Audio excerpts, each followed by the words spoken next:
భారతీయులు ప్రపంచం మొత్తం 2047కి నెంబర్ 1 కమ్యూనిటీగా ఉంటారు. హైయెస్ట్ ఇన్ఫ్లుయెన్షియలే కాదు, ఆదాయంలో నెంబర్ 1గా ఉంటారు ప్రపంచం మొత్తం.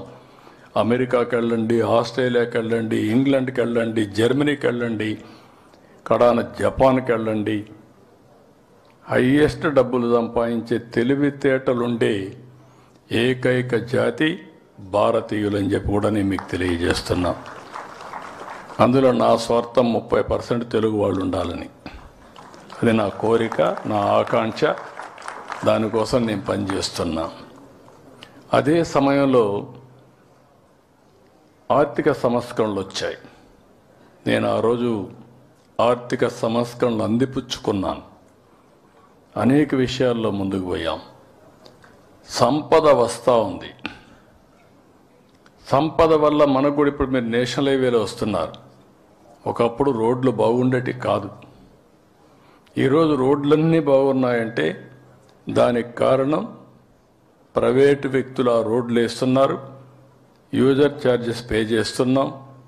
దీనివల్ల మన ఆరోగ్యం బాగుంది. అంత మునుపు అయితే నేను చాలాసార్లు చెప్పేవాడిని. మొన్నటి వరకు మన రోడ్లు అట్నే ఉన్నాయి గ్రామీణ ప్రాంతాల్లో. అసెంబ్లీలో మేము ఉపన్యాసాలు ఇచ్చేవాళ్ళం. పలాని రోడ్లో ఆడబిడ్డ ఎవరైనా డెలివరీ తీసుకపోతే హాస్పిటల్ తీసుకుపోయే మునిపే డెలివరీ అయిపోతుంది, అలాంటి రోడ్లు ఉన్నాయని చెప్పి ఉపన్యాసాలు ఇచ్చేవాళ్ళం. ఈరోజు నేషనల్ హైవేస్ మీరు చూశారు. ఒక చిన్న ఆలోచన 97-98 ప్రాంతాల్లో నేను మలేషియాకి పోతే అక్కడ చిన్న బుడ్డ దేశం, 2 కోట్ల జనాభా. వాళ్ళ road east west corridor 8 lane road. అప్పట్లో మంది అప్పటికే 110 కోట్ల జనాభా. ఒక్క రోడ్డు లేదు.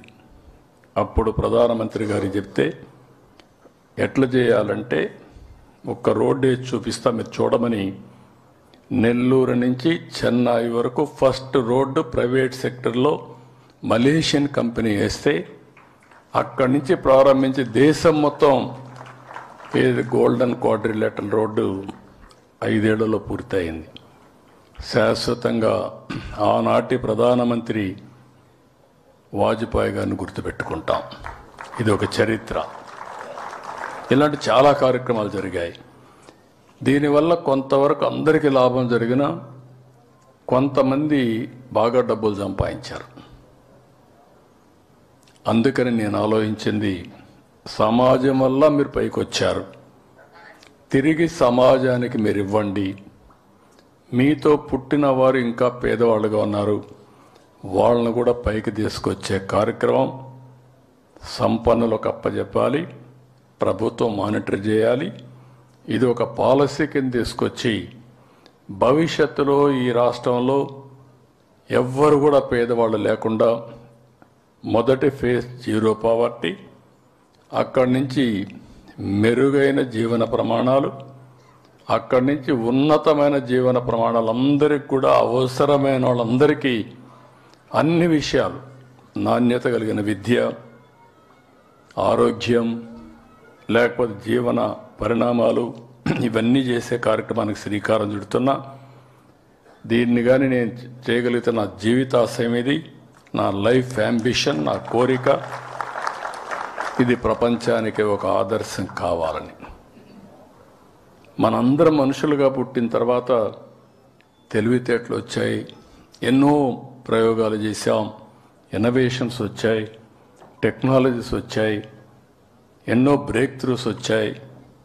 అవన్నీ వచ్చిన తర్వాత ఇది మానవాళికి ఉపయోగపడాలి, మనుషులకు ఉపయోగపడాలి.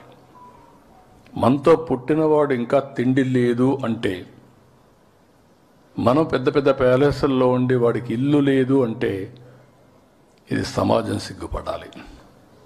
అలాంటి కార్యక్రమానికి శ్రీకారం చుడుతున్నాను. ఇది జరిగితే నా జీవితం, నా జన్మ చరితార్థం అని చెప్పి మనస్ఫూర్తిగా ఆకాంక్షిస్తున్నాను. కొన్ని పనులు కొన్ని సమయాల్లో చేస్తూ ఉంటాం. ఆ సమయాలను లాజికల్గా తీసిపోయే పరిస్థితి రావాలి. ఒకప్పుడు ఇవన్నీ మాట్లాడితే ఊహాజనితంగా ఉండేటివి. ఇప్పుడు ఈ విషయాలు చేయడానికి అవకాశాలు వచ్చాయి. డబ్బులున్నాయి, టెక్నాలజీ ఉంది, ప్లానింగ్ చేయొచ్చు.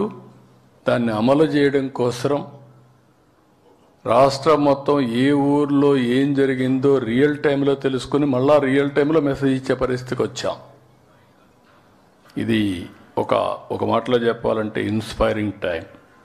ఈ సంవత్సరం ఏదైతే నాగపణి శర్మ గారు చెప్పారో, శ్రీ విశ్వావసునామ సంవత్సరం చిరస్థాయిగా ప్రపంచ చరిత్రలో ఉండే విధంగా తెలుగువారు చరిత్ర రాయాల్సిన అవసరం ఉంది.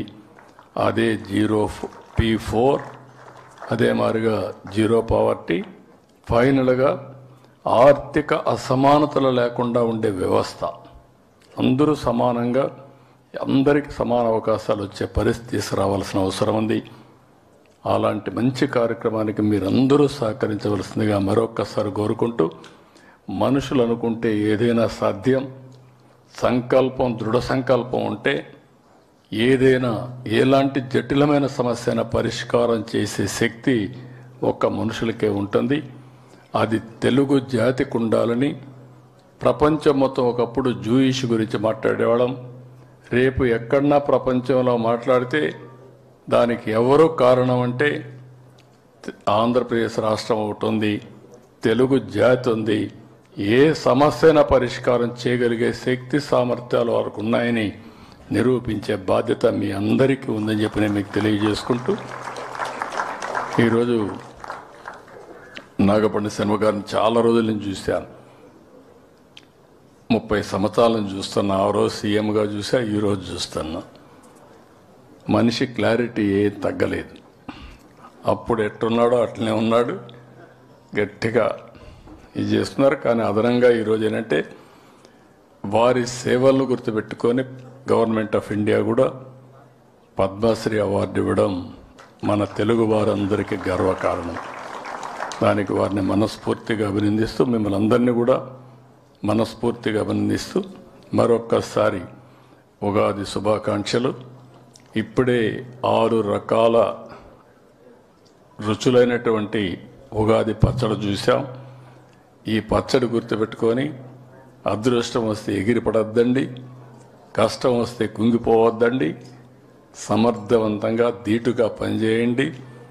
ప్రతి ఒక్క సమస్య కూడా మెరుగైన ఆలోచనలు ఉంటాయి. ఆ ఆలోచనలు చేస్తూ ఎప్పటికప్పుడు సమస్యలు పరిష్కారం చేసుకుంటూ ముందుకు పోవాల్సిందిగా మరొక్కసారి కోరుకుంటూ అందరికీ నమస్కారాలు, అందరికీ ధన్యవాదాలు. Thank you.